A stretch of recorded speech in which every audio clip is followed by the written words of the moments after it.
Ne reculant devant aucune difficulté, PDI est arrivé au premier rang des réalisations d'effets visuels, tels les métamorphoses spectaculaires de La Nuit déchirée, ou les squelettes animés dont les mouvements reprennent précisément ceux des personnages dans le film Toy.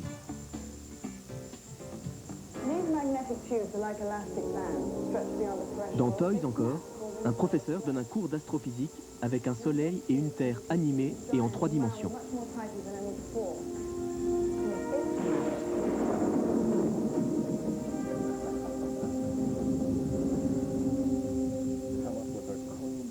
Chez PDI, les techniques évoluent sur le terrain avec chaque nouveau projet.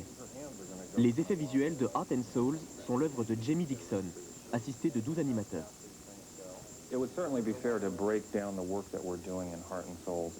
Nous avons utilisé 3 techniques différentes. L'addition d'un élément dans une image existante, ou la soustraction d'une partie de l'image, et enfin les manipulations qui permettent de créer l'effet visuel.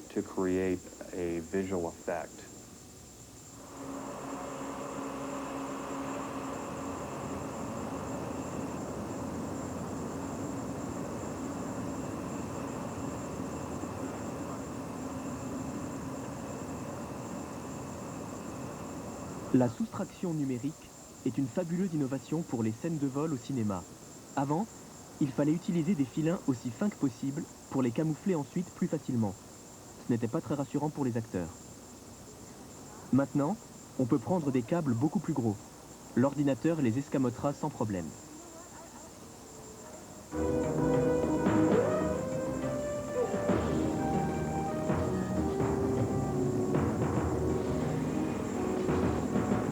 Dans Terminator 2, Schwarzenegger a pu exécuter lui-même, sans risque, de vrais numéros de cascade. Sa moto était suspendue par des câbles à un treuil qui se déplaçait en même temps que lui. Les câbles ont disparu après traitement numérique. Ce n'est pas si simple que ça de faire disparaître un fragment d'image. Il faut d'abord calculer avec l'ordinateur l'image que cachent les filins, ensuite on fabrique cette image et on l'incruste à la place des filins. Les animateurs de PDI ont passé plusieurs années à concevoir ce logiciel. Celui-ci était parfaitement au point quand on leur a demandé de nettoyer la séquence des 4 fantômes qui s'envolent au-dessus de San Francisco.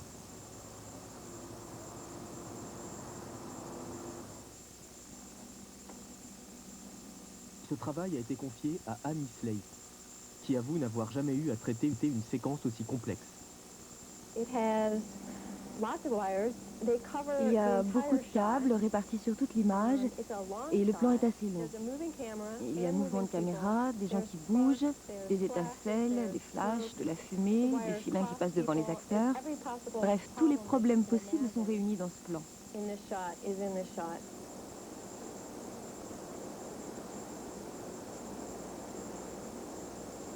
Il a fallu déjà plusieurs jours pour effacer les filins, et ce n'était que la première étape.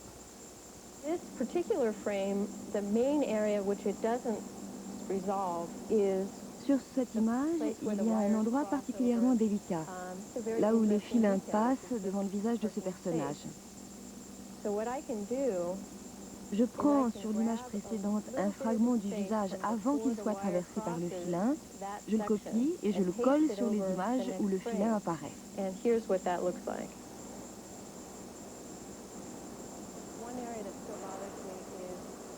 Il y a encore un point qui ne va pas, le visage de Harrison. Amy explique à Jamie Dixon qu'elle est obligée de le redessiner à la main pour le passage qui ne rend pas très bien.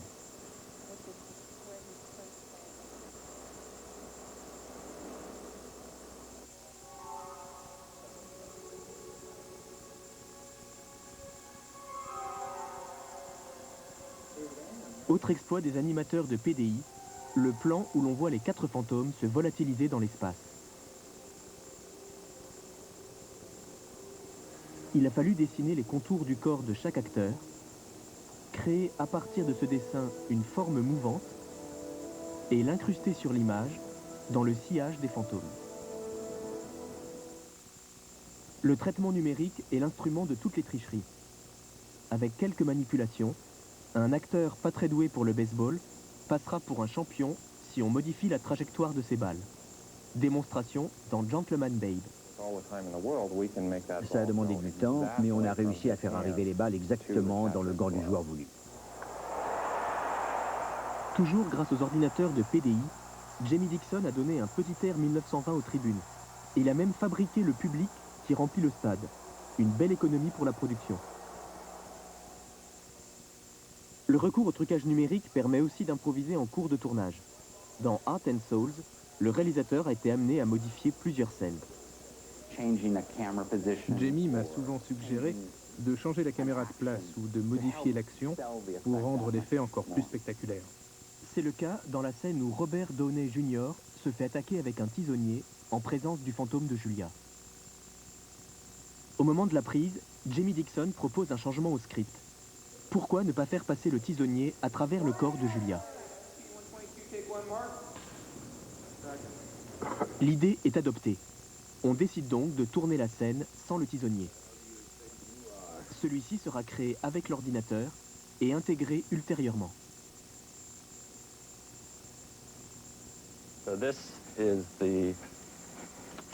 Ça, c'est la scène avant les retouches. Et voilà la scène où j'ai ajouté le tisonnier créé en 3 dimensions.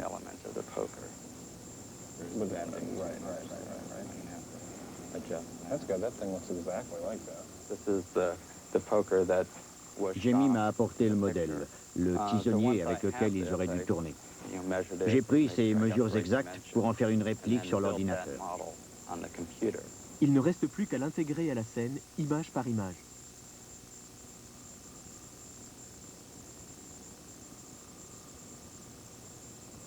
L'addition ou la soustraction d'éléments dans une image, c'est de la routine aujourd'hui pour les spécialistes de PDI.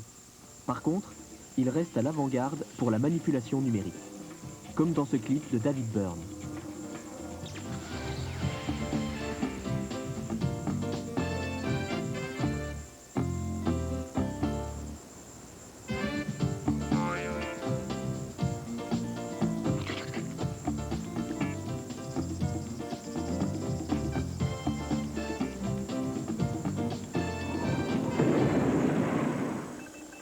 C'est grâce à la manipulation numérique qu'a pu être réalisée dans Heart and Souls la fameuse scène du transfert de l'âme. Il s'agit du passage de l'âme d'une personne dans le corps d'une autre, Thomas en l'occurrence. Les deux personnages, Thomas et Julia, ont été filmés séparément dans le même décor. Le traitement numérique a consisté à isoler le personnage de Julia et à utiliser ensuite cet élément pour donner l'illusion qu'il se glisse dans le corps de Thomas. Ce procédé s'appelle le morphing.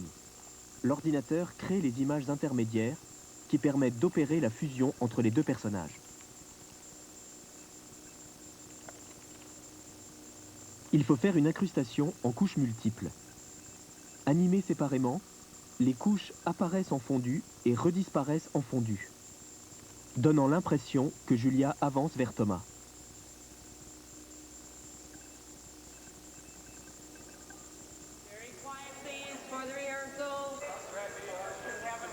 Autre opération de transfert d'âme. Il s'agit cette fois de faire sortir l'âme de Harrison, incarnée par Charles Grodin, du corps de Thomas. La scène se passe pendant un concert de B.B. King.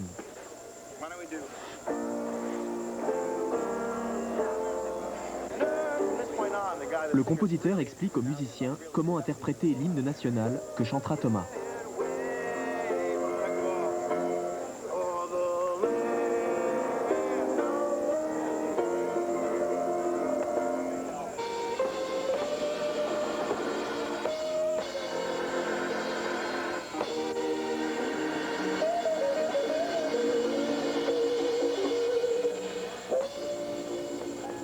Thomas a fini de chanter.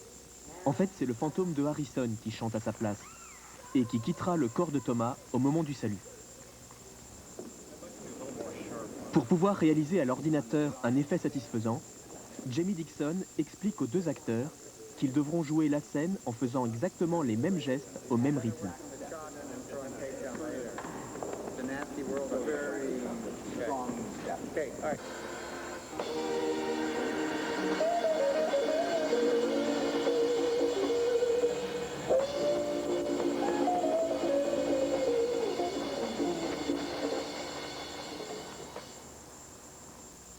Pour savoir si les deux prises sont bien synchrones, Jenny les combine tout de suite sur l'ordinateur.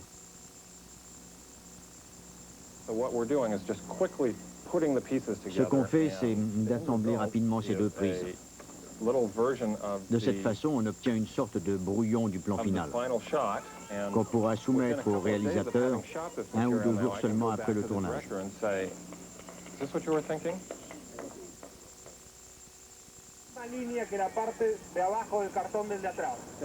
Dans la publicité, on se sert de plus en plus des trucages numériques. Ils permettent des effets spectaculaires qui seraient bien trop coûteux à faire en tournage réel. Exemple, le spot Kodak réalisé par John Cleese.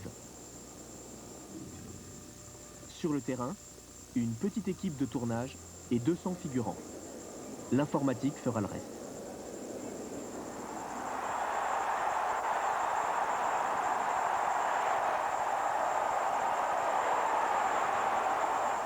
Le traitement numérique a permis des modifications impossibles à faire sur un tournage.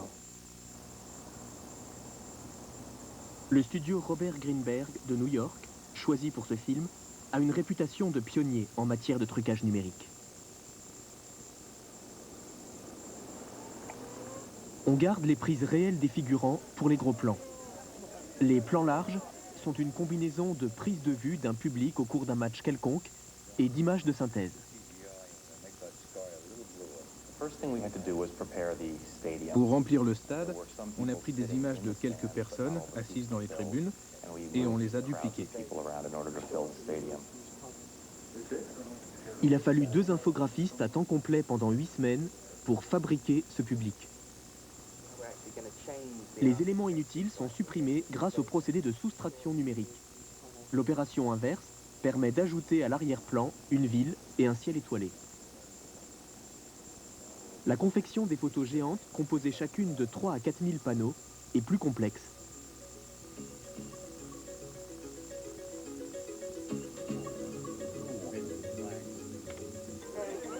Certains tableaux sont rectangulaires, mais d'autres doivent épouser la courbe des tribunes.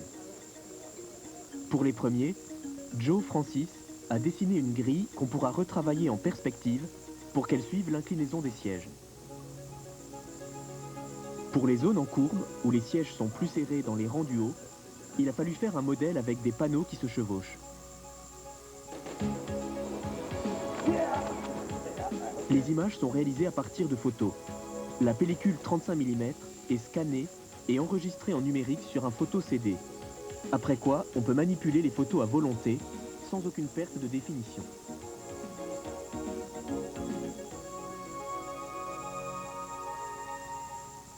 Sur cette photo, l'expression du visage de la petite fille ne plaît pas au réalisateur. On va la modifier immédiatement grâce à une autre photo d'elle.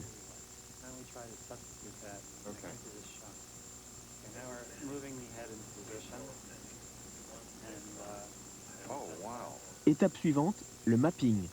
La photo choisie est reportée sur les panneaux créés en images de synthèse. Elle peut maintenant épouser tous les mouvements de cette image. L'équipe a un souci curieux. Dessinés par l'ordinateur, les mouvements des panneaux risquent d'être trop parfaits.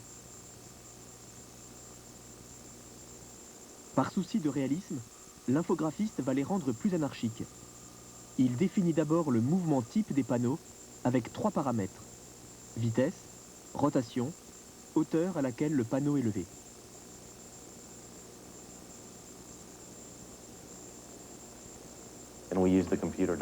Ensuite, je fais varier les différents paramètres pour donner l'impression que les panneaux sont levés par les gens à des niveaux divers et plus ou moins rapidement.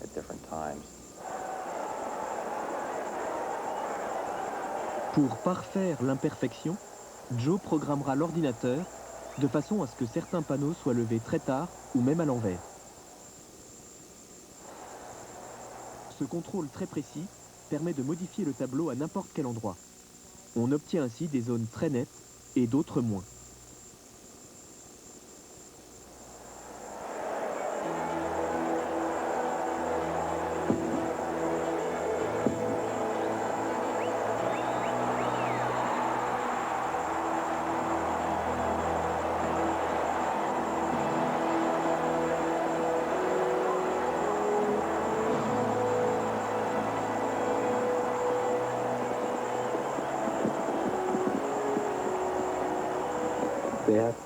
Ces nouvelles technologies vont certainement prendre pied dans le cinéma et le modifier en profondeur, comme elles ont modifié les films publicitaires.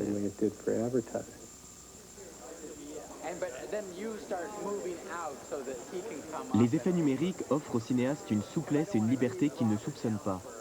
Jusqu'au jour où ils en font personnellement l'expérience, comme Ron Underwood pour Heart and Soul.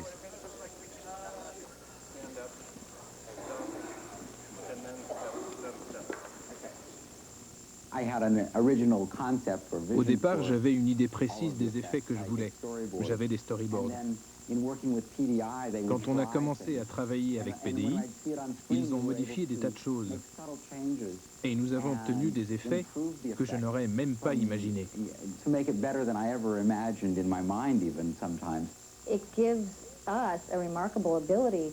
C'est un outil extraordinaire qui nous permet de parfaire le travail et même de modifier le jeu des acteurs. L'ordinateur peut par exemple faire cligner des yeux un acteur alors qu'il ne le faisait pas dans le plan qu'on a tourné. Nous ne sommes vraiment pas loin du moment où tout sera possible.